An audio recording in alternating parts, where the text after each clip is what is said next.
எப்படி சண்டை போடுறோன்னு தான் 5 வயசுல எனக்கு கற்றுக் கொடுக்க ஆரம்பிச்சான். புரியுதுன்னு நினைக்கிறேன். அதனால பேசுற சீமானதான் நீங்க பாத்திருக்கீங்க.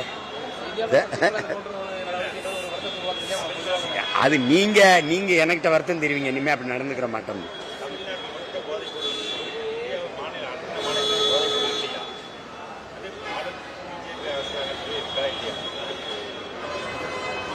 நீங்க என் வீடு குப்பையா கிடக்குன்னா அந்த வீட்டுல குப்பை இல்லையான்னு கேட்கக்கூடாது. புரியுதா? நீங்க உங்க வீட்டை சுத்தமா வச்சுக்கணும். நான் என் நாட்டை பத்தி தான் பேச முடியும். எங்க அவங்க அப்பன் குடிக்கிறான் அப்படிங்கிறதா எங்க அப்பனும் குடிக்கணுங்கிறது பேசிக்க கூடாது. அது தப்பு. எப்படி சொல்றீங்க?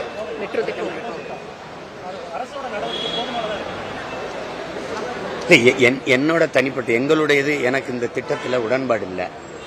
உங்களுக்கு புரியுதுன்னு நினைக்கிறேன். 72,000 கோடி இதில் முதலீடு செய்யப்படுது. இதுவே பல மாவட்டங்கள்ல, பல மாநிலங்கள்ல, பல நாடுகள் இது தோல்வியடைஞ்ச ஒரு திட்டம். உலக வங்கியின் திட்டம் இது. உங்களுக்கு புரியும். திடீர்னு துறைமுகம் கட்டுவது, திடீர்னு விண்ணூர்தி நிலைய விரிவாக்கம், திடீர்னு பேருந்து நிலைய இடமாற்றம், திடீர்னு 8 வழிச்சாலை 10 வழிச்சாலை, இதெல்லாம் எதுக்கு போடப்படுதுன்னு எனக்கு தெரியறதுனால நான் எதிர்க்கிறேன்.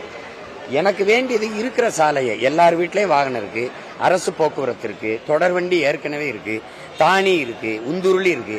எங்களுக்கு போறதுக்கு ஒரு நல்ல பாதையை கொடுன்னு தான் கேட்கிறோம். நீ அதுக்கு மேல எல்லாத்தையும் மேல கட்டுறேன்னா 100 பேர்ல எத்தனை பேர் மெட்ரோல போறான்? நீ எதுக்கு 72,000 கோடி படிக்க உட்கார்ந்து பிள்ளைய படிக்க பள்ளிக்கூடம் கட்டி தர மாட்டேற? நான் படுத்து மருத்துவம் செய்யற ஒரு தரமான மருத்துவமனை கட்டி தர மாட்டேற? பறக்கிறதுக்கு மட்டும் இவ்வளவு பெரிய விண்ணூர்தி நிலையத்தை கட்டுற? அந்த முதலாளி யாருன்னு கேட்டா சொல்ல மாட்டேற. இந்த பிளைட் ஓட்டுறாருல அந்த முதலாளி யாரு? யார் வசதிக்கு கட்டுற? அப்ப எது அத்தியாவசியம் இருக்குல்ல, எது அத்தியாவசியம்? பசியோடு இருக்க மக்களை பத்தி கவலைப்படாம நீ பறக்கிற பயணிக்கிற மக்களை பத்தியே கவலைப்பட்டுக்கிட்டு இருக்காங்க. நீ வானூர்தி நிலையம் இருக்கிற மாதிரி, பேருந்து நிலையம் இருக்கிற மாதிரி, வணிக வளாகங்கள் திரையரங்குகள் இருக்கிற மாதிரி பள்ளிக்கூடங்கள், கல்லூரிகள், அரசு மருத்துவமனைகள் இருக்கா? அப்ப வலிக்குமா வலிக்காதா? அதனால அதுல எனக்கு உடன்பாடு இல்லை. அது நிதியை கூடு, நாசமா போ. 156 லட்சம் கோடி இந்தியா கடன் பெற்றுச்சு. என் மாநிலம் 10 லட்சம் கோடி கடனை தொற்றுச்சு. யார் தலையில சுமத்திட்டு போவ? அதுல எனக்கு பெரிய இது இல்லை, கருத்து இல்லை. என்னத்தையே பண்ணிட்டு போங்கிறதான்.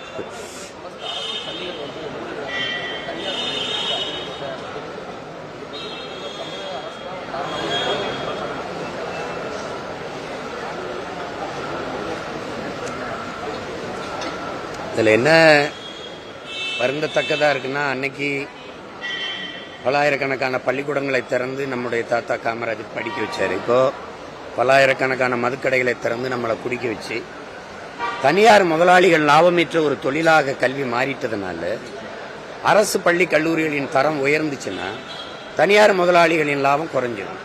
உங்களுக்கு விளங்குன்னு நினைக்கிறேன். இப்ப தனியார் முதலாளிகாரனா அதிகபட்சமா 2 கட்சியில ஆட்சியில் இருந்த அமைச்சர் பெருமக்கள், பாராளுமன்ற உறுப்பினர்கள், அவர்களுக்கு தான் அதிகமா தனியார் கல்லூரி, மருத்துவமனைகள் எல்லாம் இருக்கு, மருத்துவக் கல்லூரி எல்லாம் இருக்கு, பள்ளிகளும் இருக்கு. இப்ப அதனால இந்த அரசு பள்ளி கல்லூரிகளின் தரம் உயர்த்தப்படுவதில்லை. தனியார் முதலாளி லாபத்துக்கு அரசு போக்குவரத்து தரம் உயர்த்தப்படுவதில்லை. தனியார் முதலாளி லாபத்துக்கு அரசு மருத்துவமனையின் தரம் உயர்த்தப்படுவதில்லை. இது உங்களுக்கு தெரியுது. இந்த அடிப்படை அதுல ஏற்படுற சிக்கல், அரசு பள்ளியின் தரம் குறைகிறதுனாலதான் அங்கிருந்து பிள்ளைகள் தனியார் பள்ளியை நோக்கி படையெடுக்கிறாங்க. அப்ப மாணவர்களே வந்து சேர்றதில்லைங்க காரணத்தை காட்டி நீ மூடிடுற. புரியுதா? இப்ப பினராயி விஜயன் வந்தவன் கேரளாவில் 30 விழுக்காடு அரசு பள்ளியை நோக்கி மாணவர்கள் படையெடுப்பது கூடி இருக்குன்னா அவன் தரம் உயர்த்துறான். அங்க அரவிந்த் கெஜ்ரிவால் டெல்லிக்கு வரும்போது அவர் நட்சத்திர விடுதி போல பள்ளி கட்டிடங்களின் தரத்தை உயர்த்தி கல்வி தரத்தை உயர்த்தினவன தான் மறுமுறை செய்தார் அவர். அப்ப அந்த மாதிரி அவங்க செய்யல. இப்ப நாங்க வரும்போது ஒரு கேள்வி நீங்க எழுப்பி பாருங்க. 8 கோடி மக்களால் நிறுவப்பட்ட ஒரு அரசால் கொடுக்க முடியாத கல்வியை ஒரு தனியார் முதலாளி கொடுத்துருவாரு, ஒரு முதலாளி மருத்துவத்தை கொடுத்துருவாருன்னா அரசு தோக்குதா? அந்த கேள்வியை நீங்க எழுப்பி பார்க்கணும். அப்படித்தானே? ஒரு அரசுங்கும் போது அதுக்கு ஒரு தரம் இருக்கணும்ல. ஏன் அரசு போக்குவரத்தை விட தனியார் போக்குவரத்து, ஏன் அரசு பேருந்தை விட எல்லாம் அப்படிங்கும் போது அது என்ன அரசு தோல்வியுற்ற அரசா? அப்ப அதுதான் இங்க இருக்கிற வழியா இருக்குது. அப்ப ஒரு முதலாளி ஜெயிச்சிடறான், தரமானது அவன் தான் கொடுப்பான், மின் உற்பத்தி விநியோகம் அவன் தான் கொடுப்பான், குடிநீர் அவன் தான் கொடுப்பான். அரசு என்ன வேலை செய்யும்? சாராயம் விற்கும். இது ஏற்புடையதான் பாருங்க. அப்ப அதனால இதை மாத்தணுங்கிறதுக்காக தான் நாங்க வேலை செய்யறோம். இப்ப நாங்க வரும்போது என்ன சொல்றோம்? கல்வி மானுட உரிமை, கொடுக்க வேண்டியது அரசின் கடமை. அதை உலகத்தரத்திற்கு ஆகச்சிறந்த கல்வியை ஏழை பணக்காரன் உயர்ந்தவன் தாழ்ந்தவன் என்ற பாகுபாடு இல்லாமல் சரியாக சமமாக தரமாக எல்லாருக்கும் கொடுப்போங்கிறான்.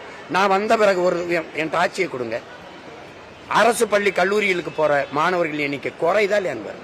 இந்த தனியார் பள்ளிக்கு போறது, அரசு பள்ளி கல்லூரிக்கு வர மாணவர்கள் எண்ணிக்கை கூடுதா இல்லையா? அரசு பள்ளி கல்லூரியில் படிக்கிற பிள்ளைகளுக்கு வேலையில் முன்னுரிமை. சட்டம்,